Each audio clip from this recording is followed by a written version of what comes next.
Hey, what's happening? Jason Woodland back again with always the Journey TV, representing number 64. So we've got 64 interviews out here on YouTube. So be sure to go and check these guys out. I mean, we've got all kinds of amazing people out here in the community representing everything from their businesses and their jobs and their music and their art and their side hustles, their event spaces. You're going to be able to find everything on this podcast / TV show. So always the Journey TV is in the place to be, episode number 64. Thank you so much for tuning in. I sincerely appreciate your time dedication to watching these interviews and learning about all these amazing people. If I could please ask that you would subscribe to the channel.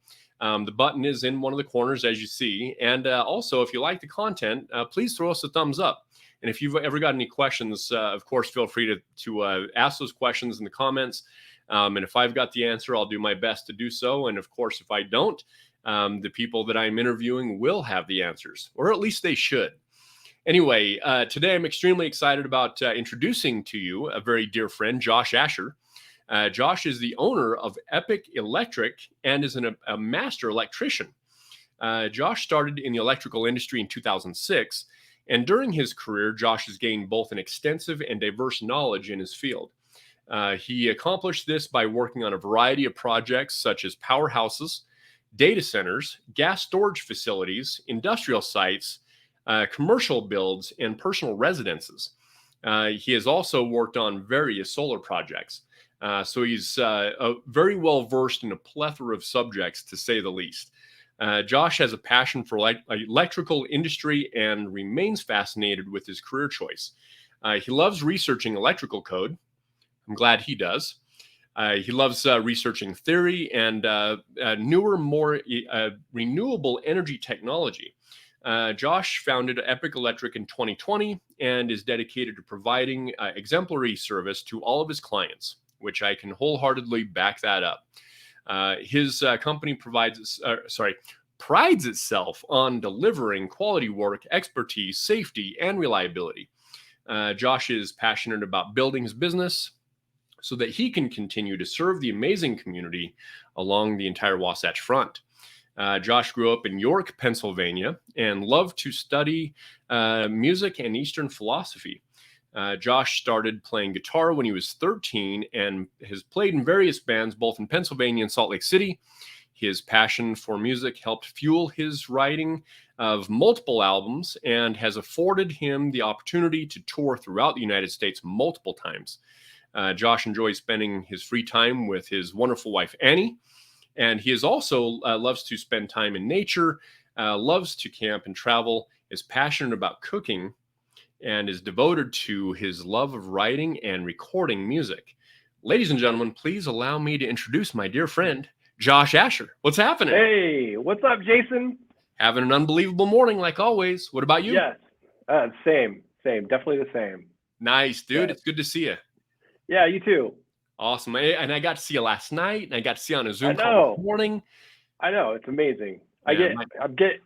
It's always great to connect with you and see your face, and yeah, man, slap you a high five. It's always awesome. So virtual high five. Bam.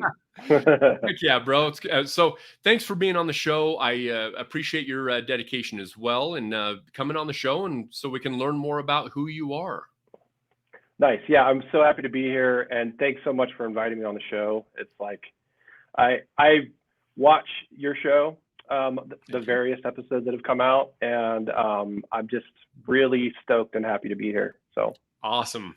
Yeah. Heck yeah, man. So let's learn about Josh. So so Pennsylvania. Tell us a little bit about the years you grew up in Pennsylvania, and what level of school did you finish while you were out there? What does that look like? Yeah, so I actually moved to Pennsylvania. So earlier on in my life, we moved around quite a bit, and then we ended up in Pennsylvania when I was in third grade. I don't know what age that is, but I remember third grade. So we ended up in Pennsylvania in third grade and lived there till I was about 20 years old. But I did finish high school there. I went to Dallastown. Anybody that is watching this went to Dallastown? Cool. So yeah, and then after that, I moved on. but Pennsylvania was a really great place to live. A lot of historic things happening there from the past. Philadelphia, of course. Washington, D.C. was super close. So it was a great place to grow up. Yeah, for sure. Awesome. So did you move from Pennsylvania to Utah then, or was there any in betweens from there? Yeah, that's a great question. So I think, like I said, I was about 20 years old, roughly around that age. I can't remember exactly. It's been a while. But I literally grabbed all my belongings, threw them in my car, and I traveled across the country just wanting to experience other things. I just felt it was time to kind of check out the United States, check out what else is out there. So I drove across country. My intent was to go to California. My father at the time lived there. And the cool thing was, the reason why I ended up in Salt Lake was my best friend, who I also played music with for numerous years, had moved to Salt Lake. And because of like the hardcore scene and people there. And anyway, so I had all my things in my car. I loaded everything up and I headed out west, and I stopped in Salt Lake City. And it was great to get there. And there's two things that happen. So in Pennsylvania, people drive pretty slow. I mean, they drive the speed limit, so to speak.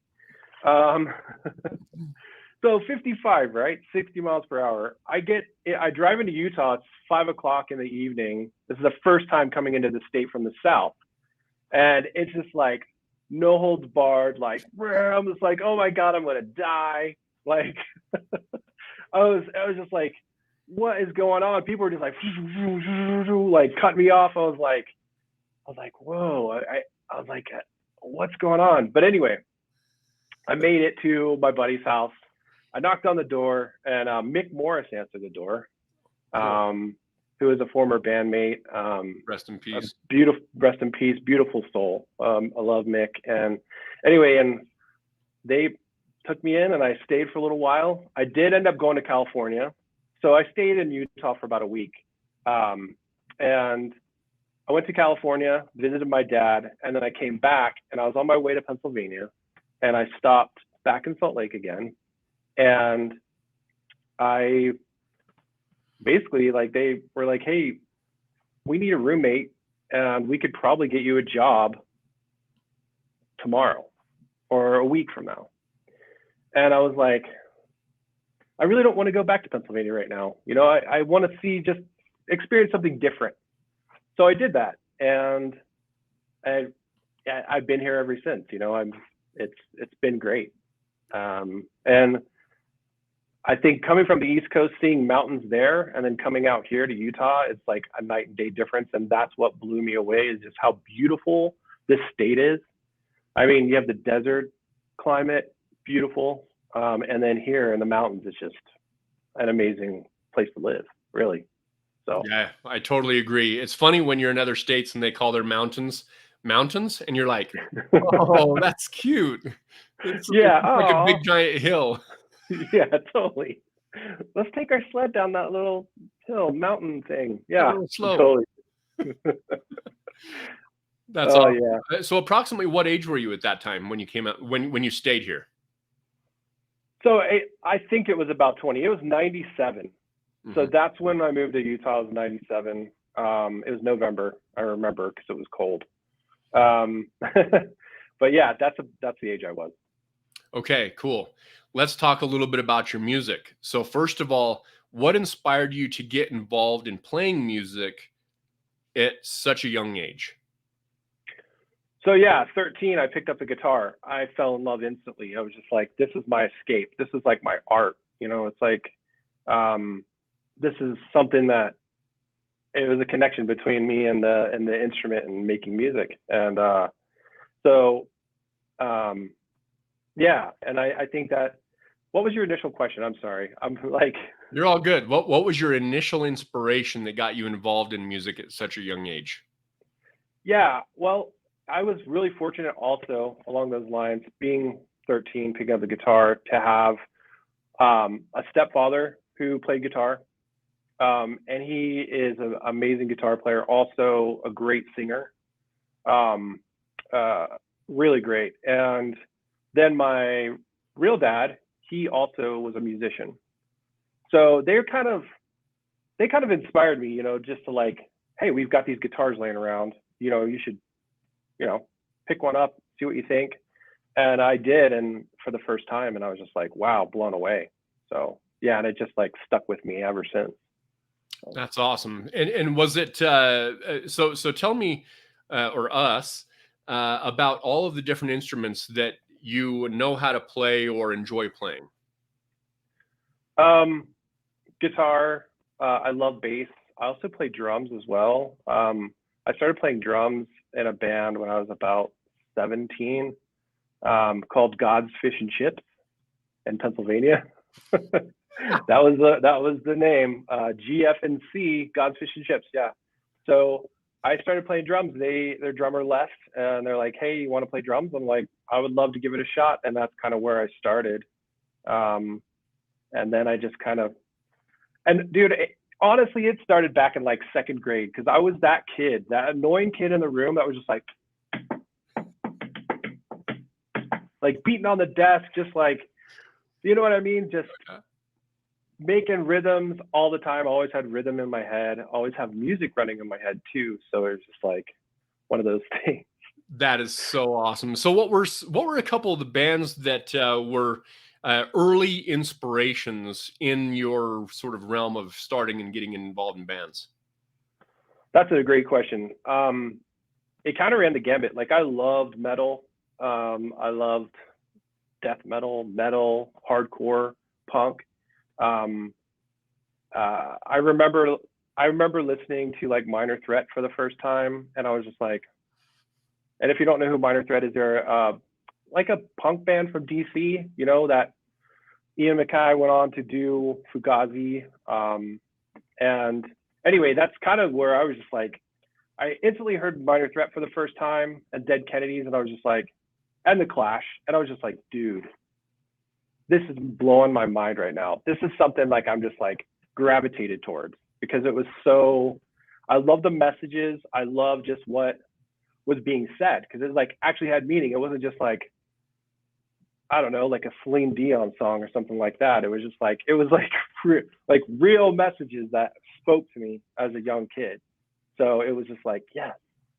So I feel like those were huge influences. And speaking of Minor Threat, I feel like that went on to become like my definitive love for Fugazi.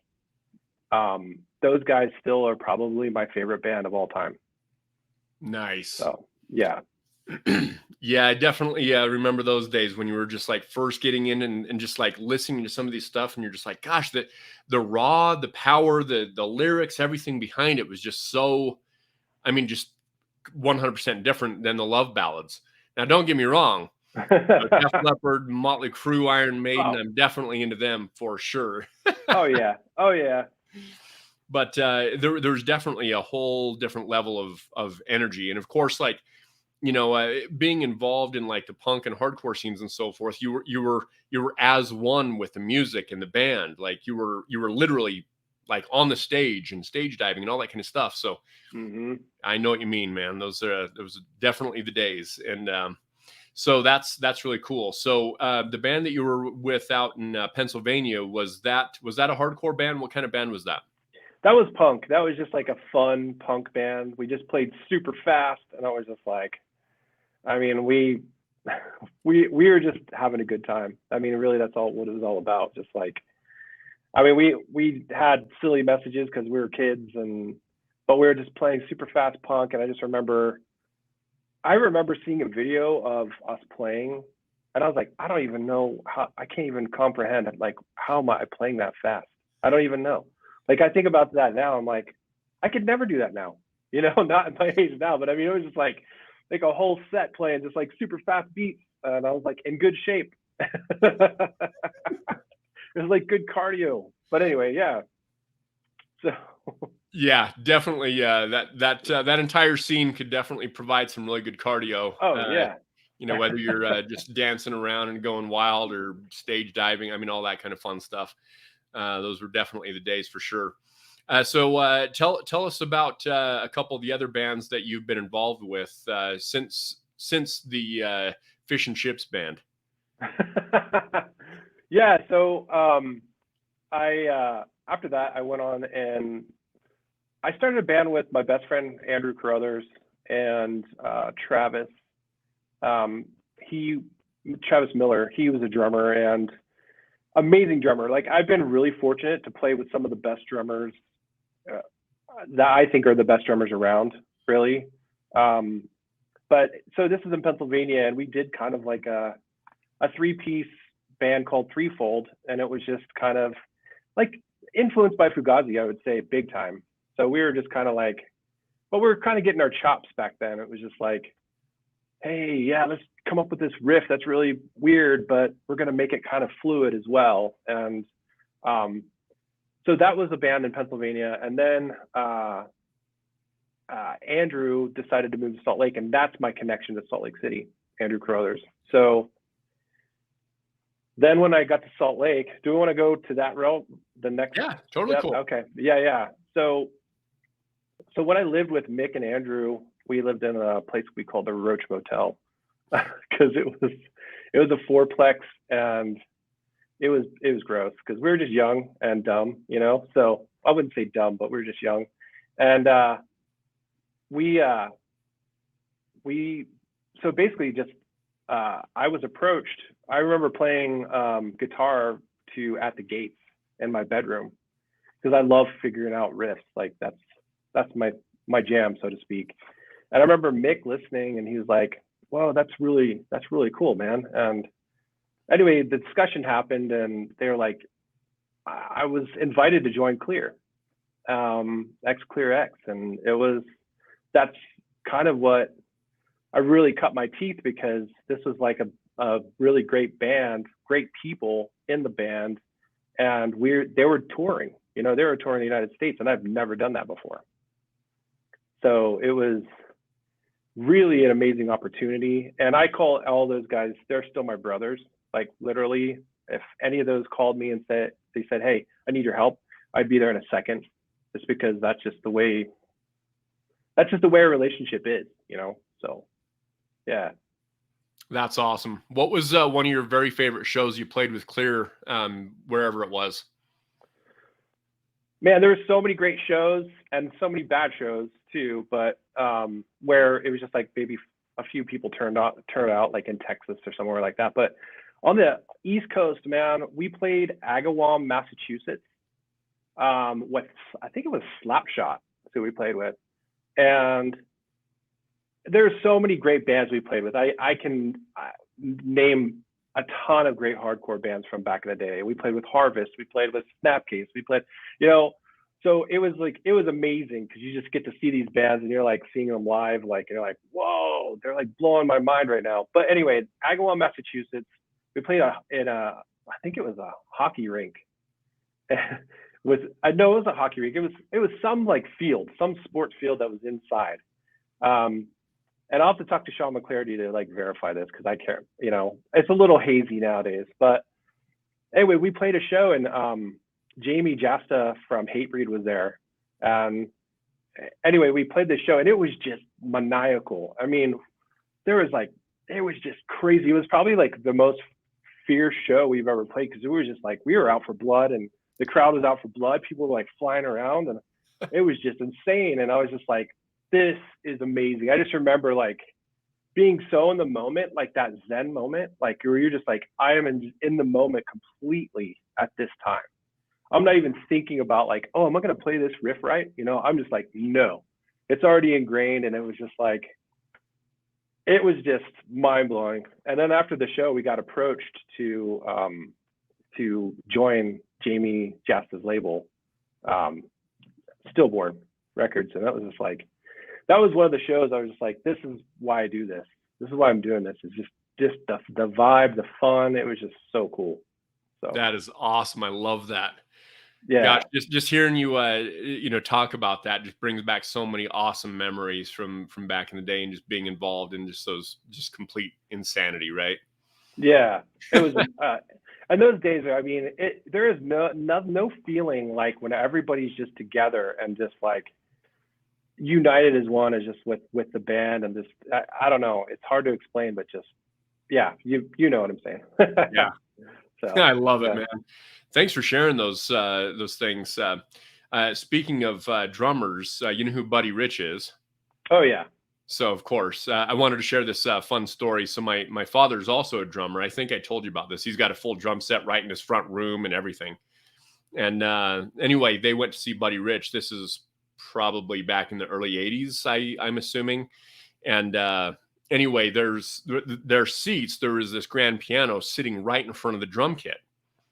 And of course, my dad wasn't going to let that fly. And so my dad, being my dad, he just walks backstage like he owns the place. And he's like, "Hey, where's Buddy Rich?" And everybody's like, "We're going on stage in like 60 seconds. Like, go sit down. You know, just what are you talking about? You're not supposed to be back here." Anyway, everybody's all lined up on the stairs and, everybody's all dressed up, ready to go. And all of a sudden, Buddy Rich himself says, "Hey, what do you need?" And my dad turns around and there he is standing with Buddy Rich. And my dad's like, "Hey, the grand piano is covering your entire drum kit. The entire side of the audience can't see you play." And the stage manager said, "We can't move the piano right now. We're going on." And I won't say the words Buddy Rich said, but Buddy Rich said, "Move the blank piano now." Dude. And sure enough, within like 60 seconds, there was guys moving the piano off to the side so the entire crowd could see Buddy play. That is so awesome. Isn't that That cool? is such a rad story. Yeah. Oh, I know it. So my dad shakes his hand. He's like, "Hey, thanks." And then he goes and sits down and everybody's like, "What'd you do?" He's like, "We'll just watch the show." Anyway, just thought I'd share that. No, I love that. That is so awesome. Yeah, definitely. By the way, have you seen the battle between Animal and Buddy Rich? No, I haven't seen that. Okay, you know Animal, the Muppet, right? Yeah, totally. Okay. So after we wrap the show up, and everybody watching the show, go and check out the battle between Animal and Buddy Rich. It is absolutely classic. Rad. I think I've maybe seen a photo of that, but I've never watched like the actual video. Because I think I remember seeing something like that where it was like Buddy Rich and Animal were they playing across from each other or something like that? Yeah, they were just like battling back and forth. It's just absolutely amazing. Dude, I'll check that out. Yeah, for sure. So now let's go ahead and pivot over to the sort of professional world. So what were you doing for work before you then moved into the electrical space? So give us sort of the progression. What does that look like? So the question being like actual getting into the electrical field, or yeah. So what were you doing before you said, "Hey, you know what? I want to start getting involved in being an electrician"? What was it that you were doing beforehand? That's a great question. So at the time I was kind of touring a lot with another band that I was in. So I would literally, it'd be like, I'd be a month touring and then I would work at a restaurant for a couple, like a month or two. And then we would go and tour again. So before I actually got into the electrical trade or industry, I was cooking at a vegetarian Chinese place. And I was also serving tables at a vegetarian Chinese place called Evergreen. Yeah, so that was kind of like a really great spot because they would take me back in. I'd come from the road and they'd take me back in and I could, wait tables and whatnot. And it was a great atmosphere. But so the transition, it happened. Well, at the time I was like, and this is just to be honest, I was just kind of tired of being on the road, and so I was in a band called the New Transit Direction, and in 2006, we ended up, breaking up, or just like, I wouldn't say, it wasn't like a breakup. It was just basically like we kind of went our separate ways. And then at that time, I was like really considering what I wanted to do with my life. I was like, what do I want to do? I want a career field. And I know that I really like working with my hands. And one of the things I thought about as a youth is like I had, like my best friend's grandfather was an electrician, super great guy. He was in the IBEW, and we ended up playing the band that I was in ended up playing his retirement party, which is really cool. I mean, you see all these, we're playing like loud kind of punk rock music, and you see all the old timers get up and start dancing and stuff. It was really cool. But anyway, so that it was kind of like a lot of influences from the past, and just electrical things in general really fascinated me. Mm-hmm. So I was like, I'm gonna give it a shot. So I went to the union hall and I just applied for apprenticeship at the IBEW here in Salt Lake, and it was the best decision I made. It was such a great experience. I mean, of course, with any job, there's lows and highs, but it was something that I was like, I didn't feel like, oh, I got to go to work today. It was like, oh, cool, I get to learn more today. This is great. So nice. Yeah.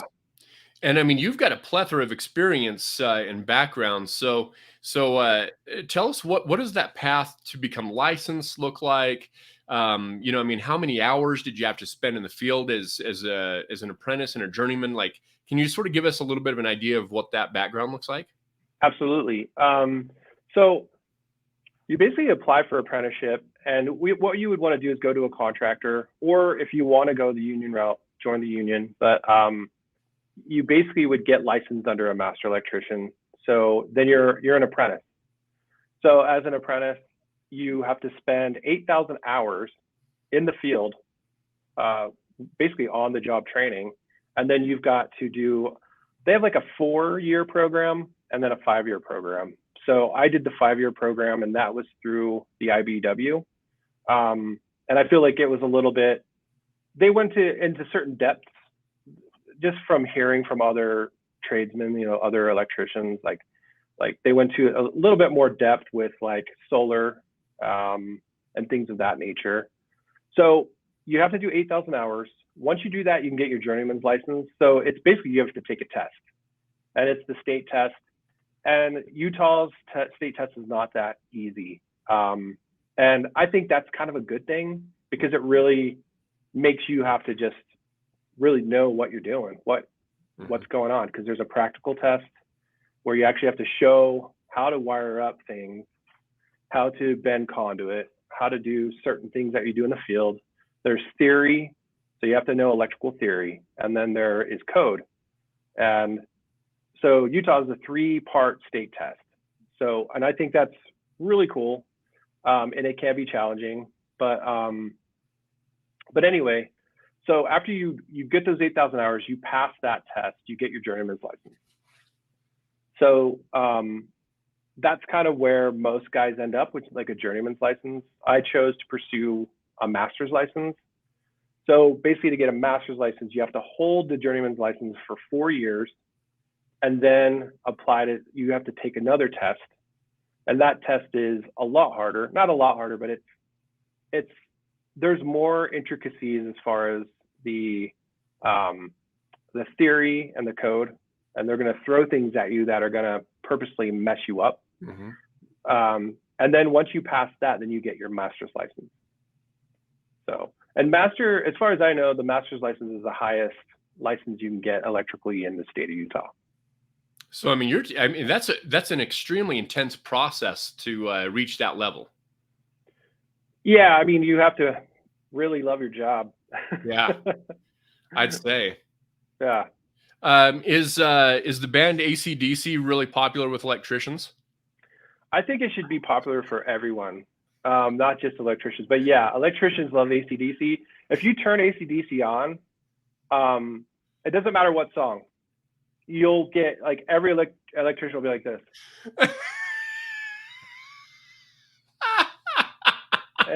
It's really weird. So try that if you're on a job site. Can you reenact that one more time? Yeah, play some Thunderstruck. This is what it looks like. Thunderstruck comes on. Whoa. Yeah. That was hilarious.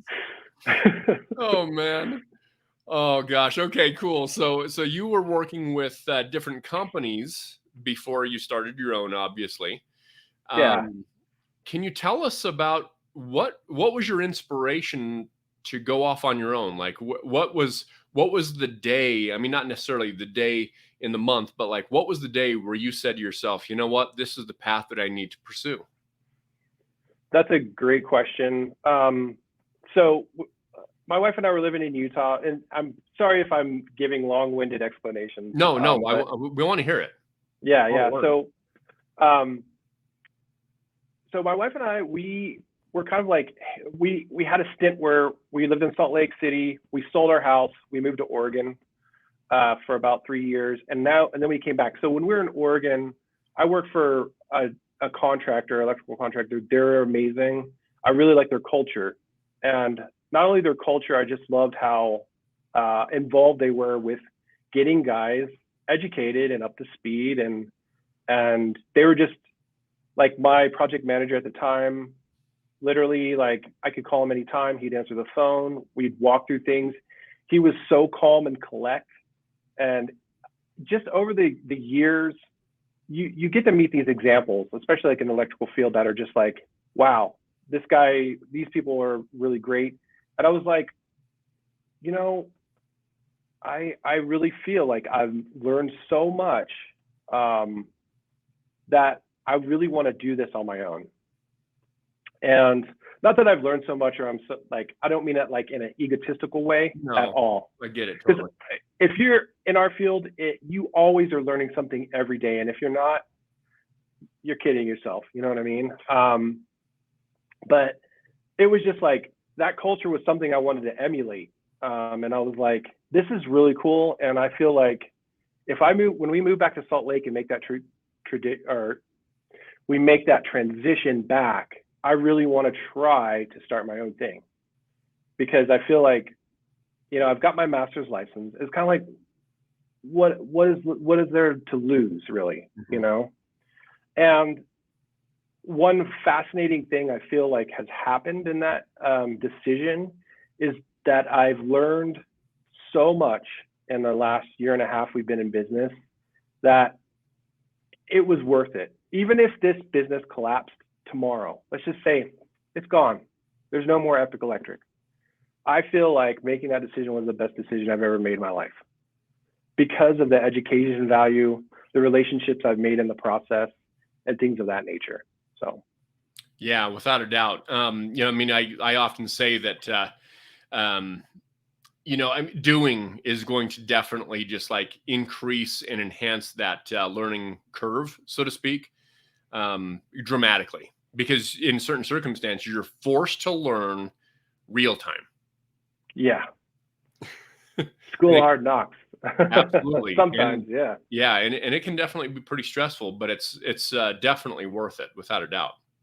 Yeah. So let's talk a little bit more specifically about your practice. I know that you handle both commercial as well as residential. Can you tell us a little bit more granularly, like what that looks like? So really what I'm trying to get down to is someone watching this interview. I want them to be able to understand precisely what it is you do, just in case they say, yeah, you know what, Josh is my person to come out and handle this thing. Is there a job too big? Is there a job too small? Can you sort of go through that both on the commercial and the residential side, please? Yeah, absolutely. So primarily as a business, we focus on service.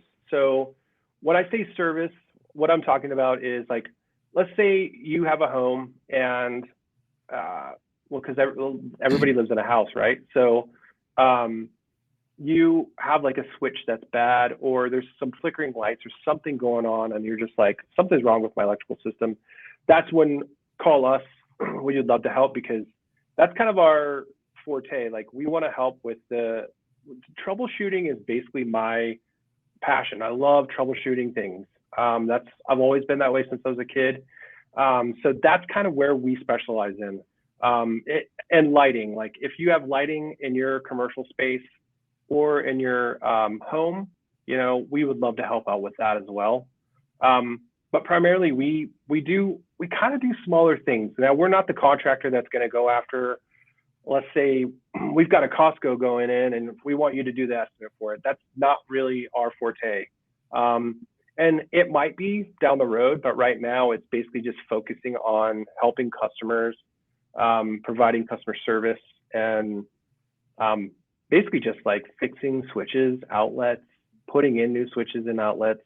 If you have, let's say you've got an empty basement that you want rewired, you know, hey, I want to put a entertainment room down there. I want to put a family room, bedrooms. Like, we are definitely a contractor that can handle that and want to do those jobs, because, you know, the best thing is when you finish a job and like we come at the very end of the project to put like outlets in, cover plates, things like that.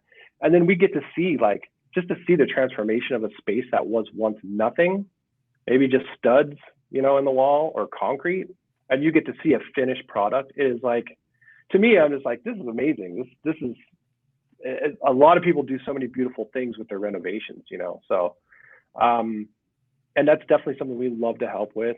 And then commercial, you know, it kind of runs the gambit. We love doing, like Justin Leader, who was on your show, with JC Pro Design, amazing guy. By the way, those guys are amazing. Yeah, if you need anything, t-shirts, printed, any merch, they're definitely the go-to guys.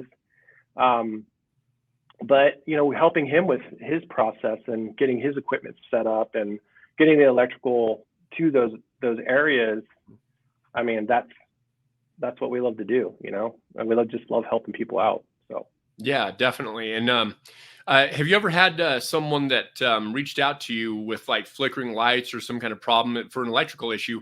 You got out there and actually found it wasn't an electrical issue. It was actually a poltergeist. And if that was the case, can you fix poltergeists? You know, that's a little beyond my realm of expertise. But I might know a couple people. I'm such a smart aleck today, dude. I don't know what's going on. I love it. It's amazing. Awesome. Okay. So you can handle everything from like a simple outlet, switches, ceiling fans. You can set up hot tubs, of course. Oh yeah, definitely. All right. And another thing I want to interject too is, yeah, we're also doing a lot of EV charging stations, or like as far as your house goes. So if you have a Tesla, we put in a lot of those chargers, and they're always fun to put in, just because it's like, you know, we put them right at the spot the customer wants, and then they're just super stoked, and because they just got the new Tesla, which I would love to have a new Tesla, by the way. If you could make that happen. Done. Get some sponsors, you know. Anyway, yeah. So that's another thing I just want to interject with as well. So nice. Okay, cool. So let's say then on the commercial side of things, you would say nothing that's, you know, I mean, if someone comes to you with like a 50,000 square foot warehouse or something, that's probably not going to be in your wheelhouse. But if someone's got sort of a smaller scale warehouse, you can easily handle that kind of stuff. So, all right, cool. That definitely helps me understand. And I want my listeners to be able to understand sort of what your sort of sweet spot is, so then they can potentially give you a call and say, hey, come on out. Yeah, definitely. For sure. All right. Nice.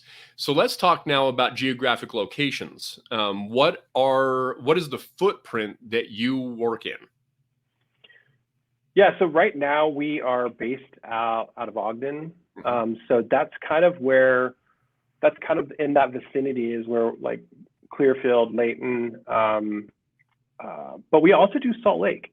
So right now, the furthest we're going to go south is probably around, I'm trying to think, I guess Midvale would probably be our cutoff point at this time. So from Ogden to Midvale, but we are going to be transitioning. So in a couple months, we will be moving our shop to Salt Lake City. So we'll be kind of in the heart of everything. Yeah, I'm stoked. I'm really excited. But it's going to be great because we're still going to be able to service Ogden, and we can even service South as well. Yeah. So it'll kind of broaden our footprint, so to speak. So perfect. So at this point, no Park City, no Tooele. Is that correct? Yeah, we don't do Park City or we don't do Tooele. But yeah, that's kind of where we have a cutoff. All right, cool. Yeah. Well, that definitely helps understanding that geographic footprint, and I think definitely being in Salt Lake, not only will be closer and be able to give high fives a lot more often, which would be a good thing, but it's more centrally located. So if someone was in Lehigh, you could easily pop down there. If someone's in Layton, yeah, yeah, you get it. Oh yeah, for sure. Yeah, and I think it just makes it more like convenient for people too, because I get a lot of calls. But the great thing is, I refer really great electricians to take care of customers as well. So Yeah, it's I have kind of a nice network of really great of I call them friends, that run businesses as well. So yeah, definitely. So really, what it boils down to, call Josh no matter what. And then if it's a geographic location or if it's a situation that's right outside of his wheelhouse, he's got the people that he could easily connect you into to make sure that you've got your job covered, trusted, licensed, insured, all the stuff. absolutely. Yep. Nice. Perfect. So, as far as let's say, sort of the perfect client for you, what would you say really makes sense for your sort of client avatar, so to speak? That is an amazing question. You know, it, I don't want to pinpoint it to any kind of demographic or whatever. I just want to just say like people that I want to help. Like we really just want to help people. Um, and I think as far as an avatar, I mean, I think it's just so I'm gonna just talk about a client right now that I've worked for, and they're a young couple, and they just moved to not Eden. It's like up in Eden, and they just built a brand new house. But I've done work for them before, and they had some really weird circuitry going on in their house, and they lived at the time they lived in Fruit Heights. But anyway, they had some really strange circuitry going on. Like whoever put the wiring in, it was kind of it might have been a homeowner or something like that. But I helped them with that situation. But they were just so nice and just so thankful. And I was really thankful for their business. And we immediately just had rapport, just because they just had a really beautiful outlook on life. And when they bought their new home, they had, the general contractor had the electrician, but the general contractor forgot to put in the Tesla charger that they had spec'd out. So they called me, and it was great to reconnect. And they're just, I don't know, as far as Avatar, just nice people, I guess. In Nice. a I like that. nutshell. Yeah, it's just like, I feel like I'm a pretty nice guy. And yeah, it's really nice to just gravitate toward that realm, So Exactly. if that makes any sense at all. Of course, it makes sense. We all want Yeah. to work with nice people. Yeah. Nice. So, as we move to a wrap up, I've got two more questions. The first question is, how does a potential client get a hold of you? What's the best way? You can definitely check out our website. That's a really great way. We have a form. Oh, nice. Right there. What's up? Bam. So yeah, definitely hit up the website, because that's a great place to kind of see what we're about.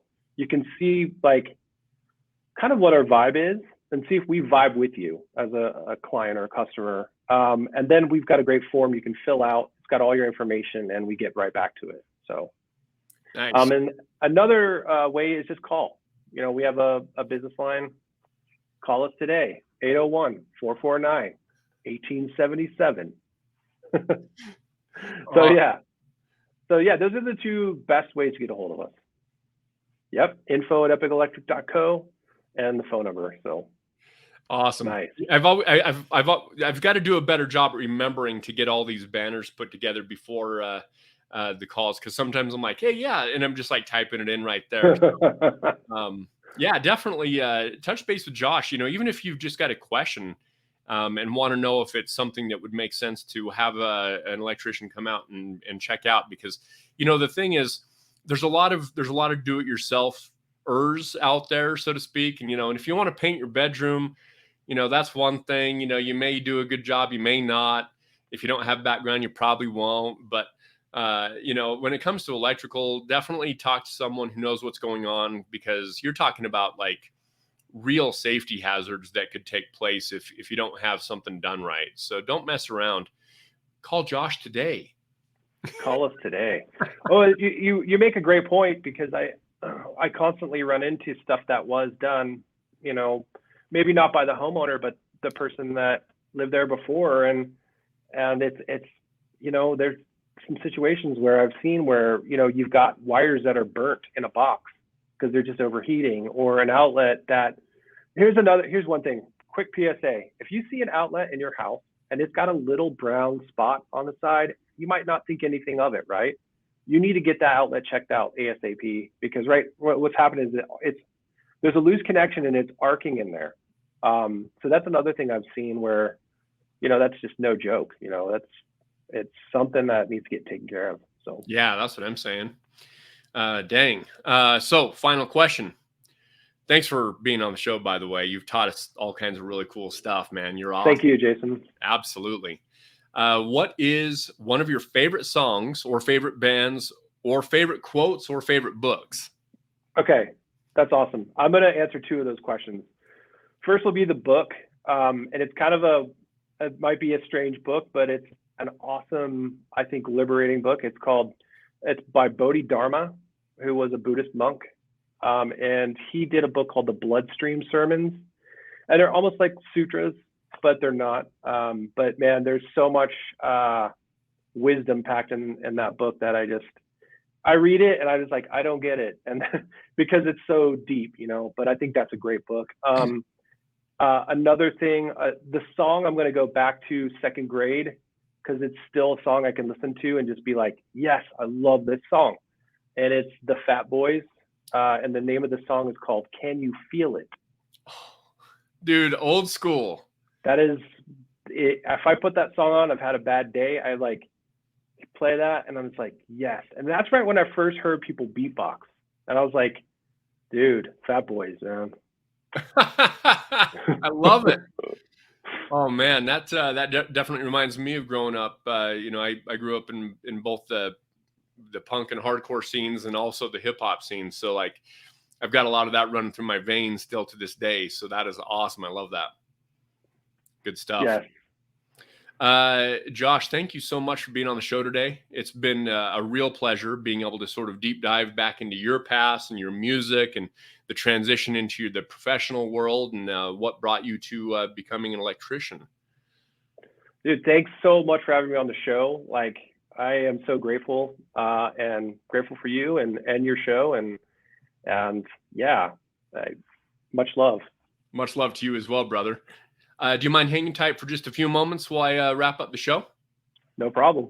All right, my man. Thank you so much for being on, and we'll talk here in just a couple moments. All right. There you have it, Josh Asher with Epic Electric. Thank you very much for tuning in and watching the show. Please throw us a thumbs up if you enjoyed the content, which I know you did. And then, of course, if you've got questions, throw them in the comments, and also reach out, epicelectric.co. And then also give them a call over at this phone number here. But anyway, thank you so much for tuning in and watching these wonderful interviews. Not that I'm saying I'm wonderful. I'm just saying the people I have on are wonderful. But anyway, thanks for learning about all these cool people out here in the community. And please subscribe to the channel also if you haven't already. Thank you so much for your time. And I'm going to go ahead and rock our outro. So anyway, thank you for tuning in. Have a wonderful rest of your week.